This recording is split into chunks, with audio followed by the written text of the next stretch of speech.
Alright guys, we're back with another 7.62 by 39 versus 5.45. What we have today is we're going to call our Hillbilly armor test, and what we have is two 16 gauge sheet metal panels spaced apart with a 2x4, and taped onto that is a 1/4 inch mild steel plate. Like you just pick this up at Lowe's, Home Depot, what have you. I know we're going to use this to kind of simulate armoring up like a regular vehicle using just scrap metal lying around. I know FBI protocol calls for 20 gauge sheet metal for the car door. 16 gauge is quite heavy, but I couldn't find 20 gauge, so I just figured let's go with the heavier and give it a worst case scenario. We're going to fire off one round from 5.45 and one round from 7.62 and see if these rounds can penetrate this barrier.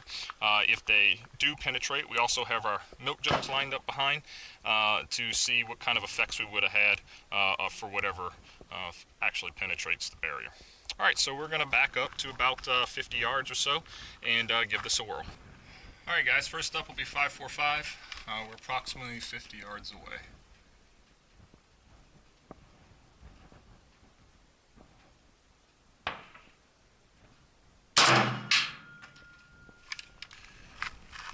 Alright guys, well, we got a hit on our plate. You can actually see where the jacket is actually inside there and been stripped away. It's kind of neat. But we did not get penetration. We got through one side. We made a very large dent on our back side, and this is actually the recovered projectile.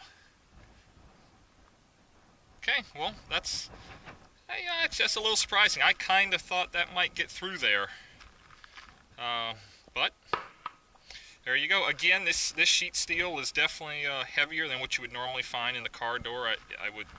That probably did keep it from penetrating completely through, but nonetheless, let's go ahead and give the 7.62 a whirl and see if we get any different results. Alright, this will be the 7.62.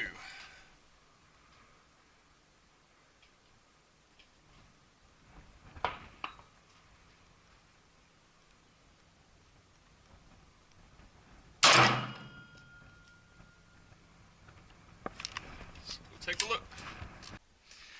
Okay, so we're downrange. Here's our hit with our 7.62.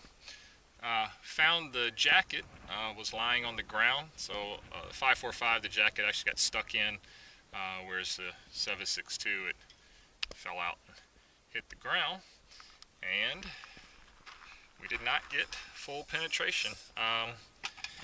Not much difference between this and the 5.45. What it appears, both of them bulged really heavily on the back. I would guess if this was 20 gauge sheet steel instead of 16 gauge, that this would have more than likely penetrated through. But as it stands, both rounds penetrated the weld plate, one layer of sheet steel, and severely dented the second layer, but did not penetrate. So there you go, guys. 5.45, 7.62. In this barrier, there doesn't seem to be a whole lot of difference, at least not in this particular setup. I think I have a green tip for 5.56. I have the X95 out here today, so I think I might go ahead and put a green tip through this just to see what happens when we introduce a steel penetrator. Yeah, let's give that a whirl. Alright, we have M855 green tip loaded up in the X95, so we're going to give this a whirl and see if we can't tag that plate. I have to do a little hold off because I'm not zeroed in with this round at this range. Hopefully we get it right.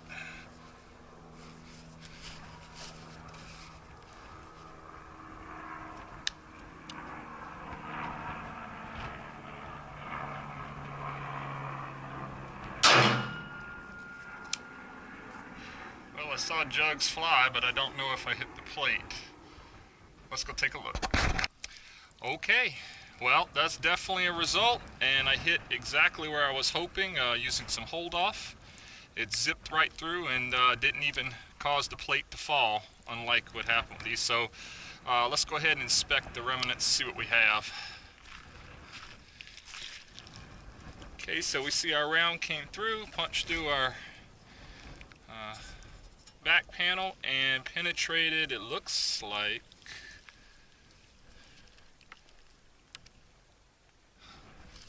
2 jugs, and it looks like it cracked a third and probably just scooted off the side for bounce. That must be our 7.62 slug from earlier. This looks like, feels like lead. I think this is the lead core from the M855. But I'll see if I can find the penetrator. Okay, I looked around and I couldn't find the penetrator. I think that's more than likely what struck here. It would only make sense. That would be the largest fragment left, and it must have glanced off. But nonetheless, we got 10 inches of penetration through the water, and then a dent on our third jug. So that, you know, would that be lethal?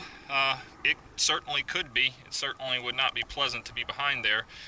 We did find our 7.62 slug, which looks virtually identical to the 5.45 slug, pretty much. Our M855 completely destroyed our first jug and punched right through jug number 2 here. Actually, there's some fragments in this, so let me go ahead and dump that and see what we got.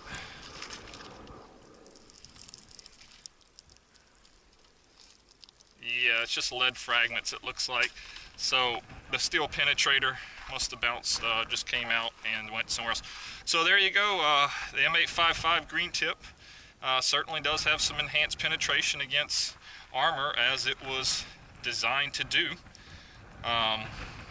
So it might not be a bad idea to keep some around if you have if you get attacked by the Mad Max road warriors with Hillbilly armor. But we might try this later with some 7.6. I don't have any on me at the moment. We may see if that gives us any enhancement over the standard ball ammo commercial ball. But that being said, there doesn't look like there was much difference between 7.62 and 5.45 in this particular test. And the green tip round for the 5.56 definitely did enhance penetration against this barrier and actually defeated it with enough mass and force on the other side to actually cause some damage. So, hope you guys enjoyed this. Don't forget to like and subscribe.